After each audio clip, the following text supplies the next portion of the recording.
Picture this. You walk into an elevator. Someone you've literally never met steps in right behind you and the doors slide shut. You shift your weight a bit, right? You look up at the floor numbers, purposefully making sure you do not look at their face. Your shoulders tense up just a fraction of an inch, without you ever consciously deciding to do it. You probably tell yourself it's nothing, just the awkward reality of modern life. But your body totally disagrees.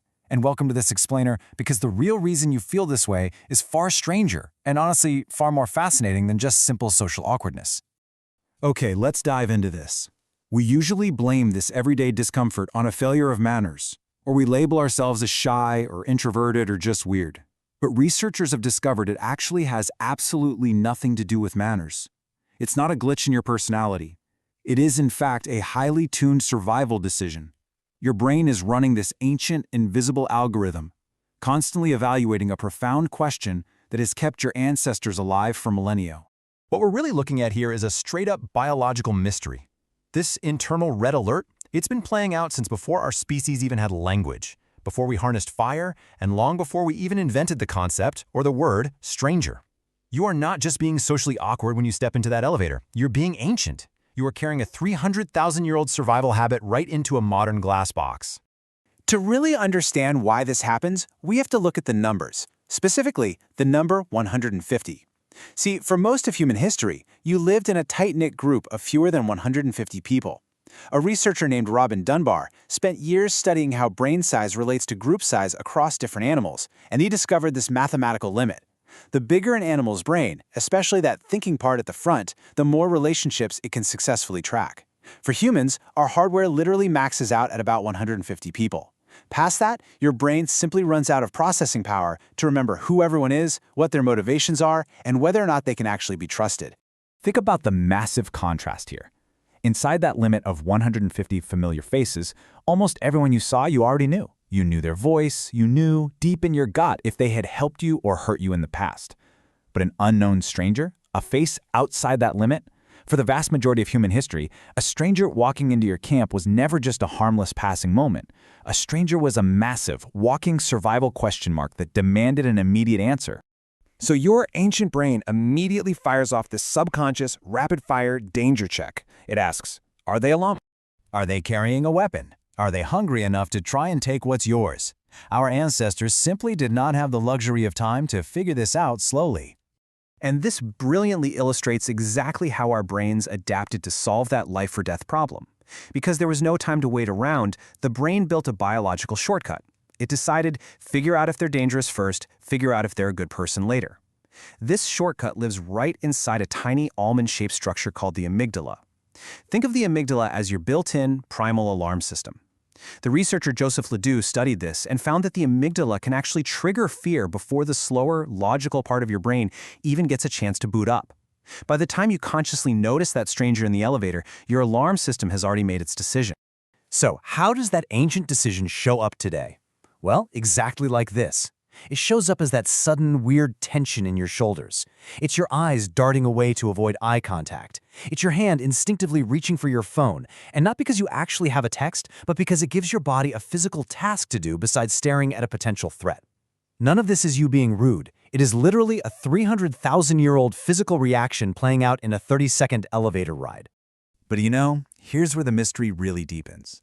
You think that as we moved into massive modern cities, passing thousands of strangers every single day, our brains would just kind of get used to it, right?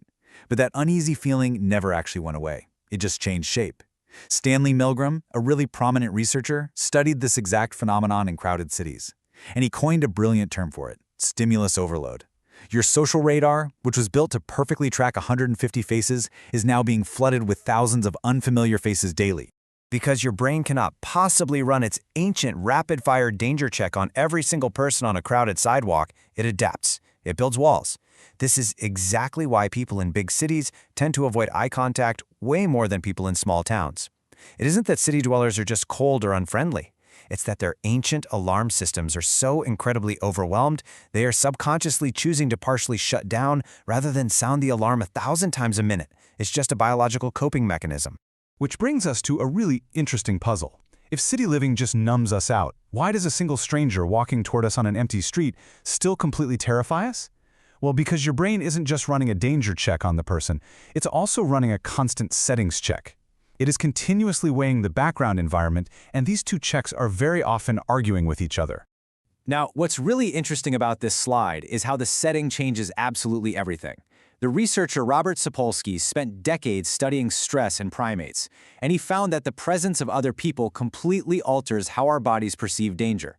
A stranger in a busy, well-lit train station barely registers. But take the exact same face, the exact same person, and put them on an empty street at night, boom, your heart rate climbs. Why? Because your nervous system is doing a quick risk and safety calculation. Are there witnesses? Is there a crowd around to step in if things go south? Sapolsky's research reveals a pretty harsh truth from our evolutionary past. A stranger alone with you in an empty place equals a stranger plus the total absence of your protective group. And for almost all of human history, being separated from your group meant being completely unprotected. It meant, quite frankly, you were very likely about to become someone else's next meal.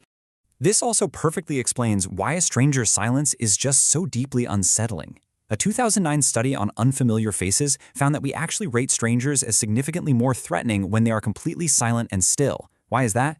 Because their silence gives your ancient alarm system absolutely no fresh information to read. Small talk about the weather might seem completely pointless to us now, but biologically, it's absolutely crucial. It tells your brain, okay, this person isn't hiding, they aren't stalking me. Silence holds all that critical safety data back.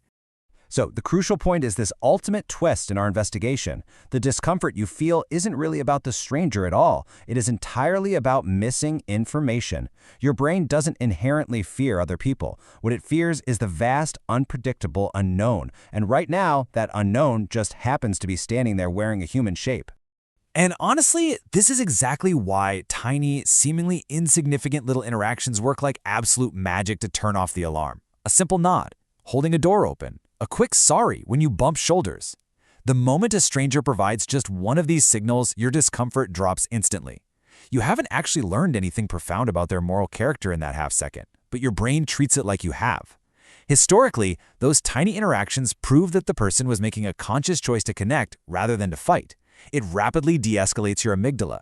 When we step back and look at the big picture, modern life has completely thrown the system off balance. Think about it. You are currently sharing elevators, subway cars, and sidewalks with more unfamiliar faces in a single morning than your distant ancestors encountered in their entire lifetimes. We are walking around with a biological alarm system perfectly tuned for a world of just dozens of familiar faces, and we are forcing it to handle millions. Of course it flags a harmless commuter as a low-level threat. It's doing exactly what it was designed to do, just in the wrong environment. And I really want you to take this in for a second. The next time you find yourself avoiding eye contact or you feel that sudden spike of tension, you are not failing at being a calm, modern person. You are running a highly successful, field-tested survival system. You are not socially broken. You're just operating out of your natural time period. So let's bring it all the way back to where we started. Back in that little glass box, somewhere between floors 3 and 4. That tension in your shoulders, your eyes staring blankly at the floor numbers, your hand gripping your phone like a lifeline. These aren't flaws, they're messages.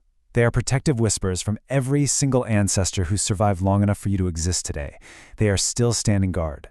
They are still asking the exact same question they have asked for 300,000 years, every single time an unknown face appeared on the horizon. Friend or threat? You just happen to be answering it inside a modern elevator, carrying the weight of human evolution all the way up to the lobby.